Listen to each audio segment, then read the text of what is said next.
do a response video, please. I can tell you dislike this guy. Now, it tends to be quite easy to take on this claim because, as just said, that's often all it is, a claim, and so refuting it tends to merely require a swift motion from Hitchens' razor.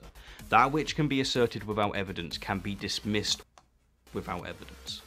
But in the few cases in which an argument is actually given, it tends to be in reference to morality, which in effect is the assertion that Western morality is based on the assumption that the Abrahamic God exists. Most people in this room act out a Judeo-Christian ethic. Judeo-Christian values are predicated on the existence of a God of morality. The entire Western world, what we call Western civilization, is based. Let me pause here and immediately launch in on Homie's wrongness, which is abundant. So he's strawmanning the whole thing. He's saying that Judeo-Christian values necessarily link to the existence of a God, but of course one can extract the values from the religion, and if you evaluate which values are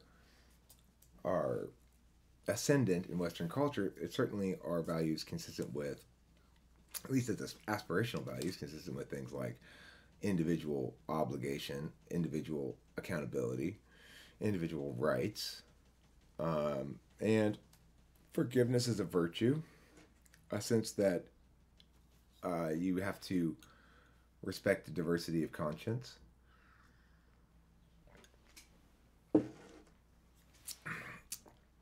So you're strawmanning. I mean, that your assumption here is that you can't talk about Judeo-Christian values without talking about God, but that's simply not rational. What is this fucking channel called?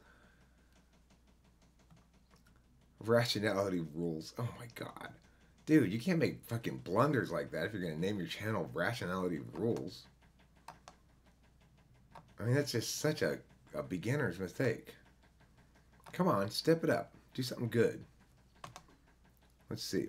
Based on this understanding. Our foundational principles, certainly in Western culture, come from Christianity. I'm arguing that the ethic that drives our culture is predicated on the idea of God. Now, the first thing to be said about most of those who make this assertion is that they are utterly ignoring history before Judaism. And in doing so, they're just expecting us to assume that before its inception, people somehow didn't know that it's wrong to kill, exploit, and steal. That before the Ten Commandments, life was nasty, brutish, and short. But this simply isn't true. Evidence shows that official laws against murder and theft date back at least 4,400 years to Lagash, Mesopotamia, which, of course, is 600 years before the birth of Judaism, and that official laws abolishing slavery. Conflation again. We're talking about a value, an ethic that exists outside of law, that if ideally codified, is represented accurately in law. That's why we have something called a model penal code. However, the law is not an indication that the society values something so much as, I mean, it depends. It could value preservation of slave labor, and it could be a property crime to kill people because they're all property of the king. So it's inadequate to point to laws that that enshrine legal consequences for crimes that we still consider moral outrages. The core issue then is, do you see the morality or ethics as universalist or particularist? If you're a relativist, then you see it as particularist, and in that instance, then of course you're wrong. So that doesn't require God, though. To have a negative moral prescriptive framework that works does not require God, and it does produce something very equivalent to Judeo-Christian values. Whether it emerges from that, now granted, you're saying the fact that Western civilization is based on it is debunked. Well, I mean, Western civilization is based on individualism, the rights of the individual, first and foremost, to the extent that it differs from other civilizations.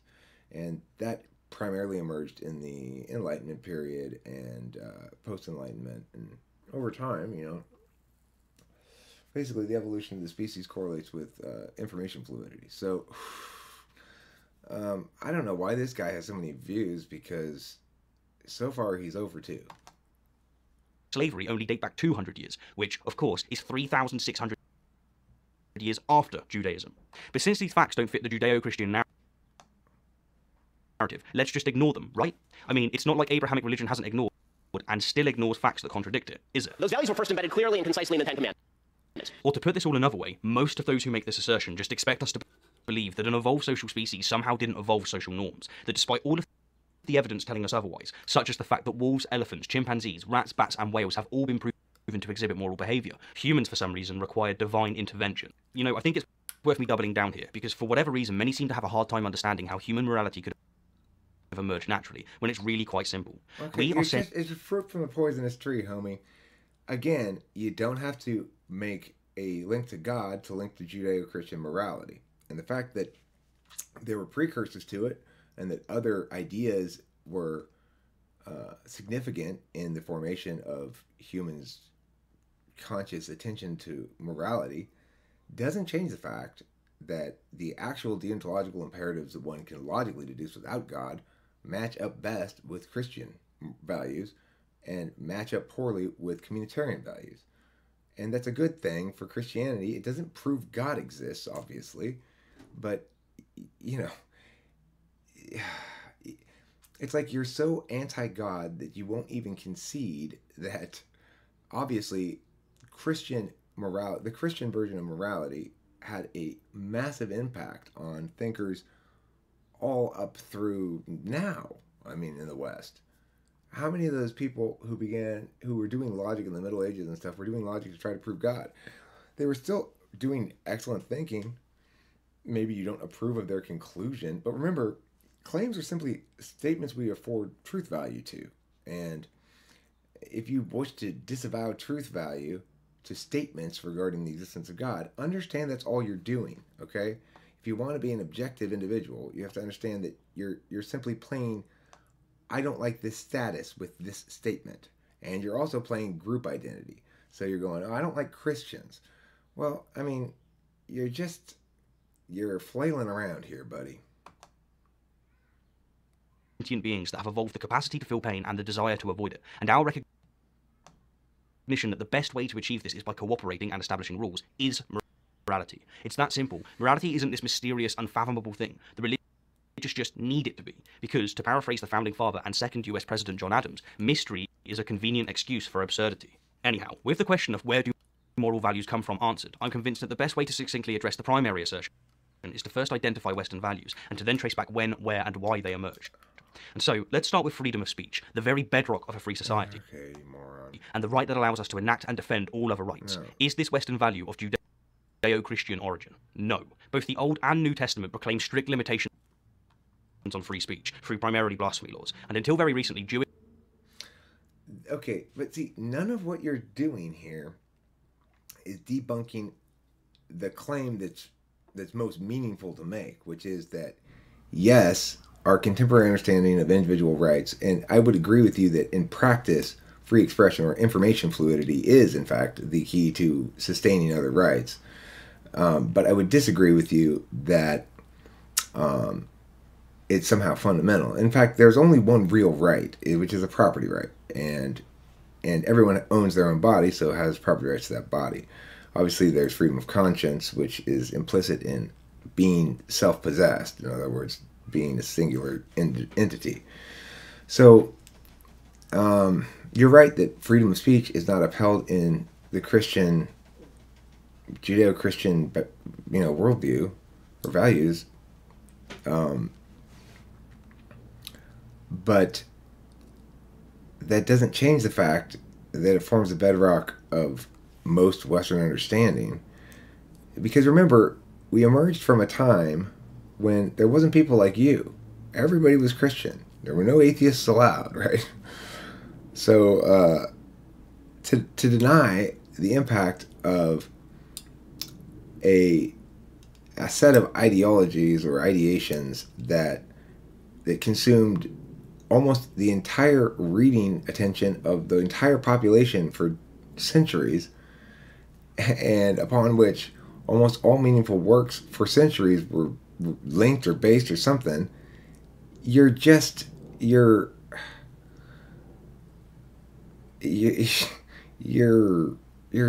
dude. You're nuts. That's all I could say. You're crazy. Jewish and Christian governments declared exactly the same. Hell, the Inquisition is the antithesis of free speech, as they literally incinerated anyone who didn't share their barbaric, I mean, nobody's going to dispute that. unenlightened beliefs. So far as evidence indicates, the principle of free speech and expression dates back to Nobody... 1,500 years to ancient Athens and the Roman Republic. But true freedom of speech didn't emerge until the early Enlightenment, 1689, with first the British Bill of Rights and shortly after the French Revolution. 3,500 years after Judaism and 1,700 years after Christianity. Moving on, what about liberty? You know, the abolition of slavery, and with it the pursuit of happiness. Did this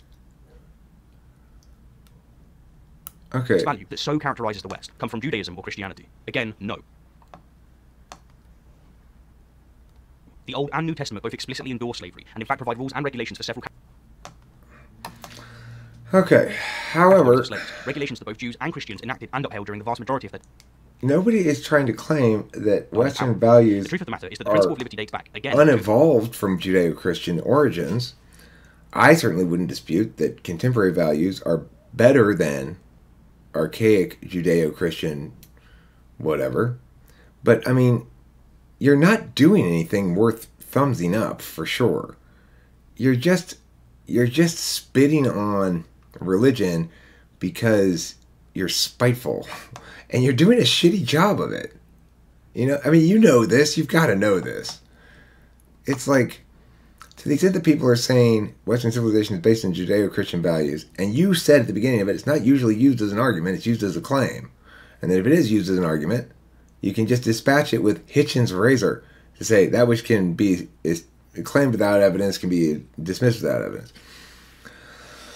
But there's plenty of evidence that Western civilization is based on Judeo-Christian values, whether you like it or not. I mean, you can't have the entire Western civilization go through a period where 100% of the people are Christian, or close to it, and have that be the canon of foundational literature upon which future generations reference and stuff like that. You can't have that while concurrently saying that Western civilization isn't based on Judeo-Christian values, but it did emerge from almost entirely uniform Christianity, in which all thinkers were influenced by it. I mean, you can cherry pick as many examples of things that don't come from Christianity as you want. It doesn't change the reality that Western civilization is based on Judeo-Christian values. You don't need to agree that God exists or whatever in order to agree with that statement. You say, even I'm atheist. Well, I'm not an atheist, but you might call me one. I'd be happy to argue either side of the position. I can win both sides of the debate. I can beat you about God's existence if you want, and I can also win the deist side. So, you know, if you want to come get schooled, if you want to learn something, you can go back to your 99,000 viewers and tell them, go talk to Eric. He's smart. He's a lot smarter than me. Anyway, thanks for watching. Don't forget to eat plenty of cheese. Homeboy, no, dude. You're going to have to do a lot better than that. You're not even trying. You're just fucking phoning it in, motherfucker. Hell to the no. Hell to the no. You can't get away with that weak-ass shit. Jesus Christ. Put some effort into it.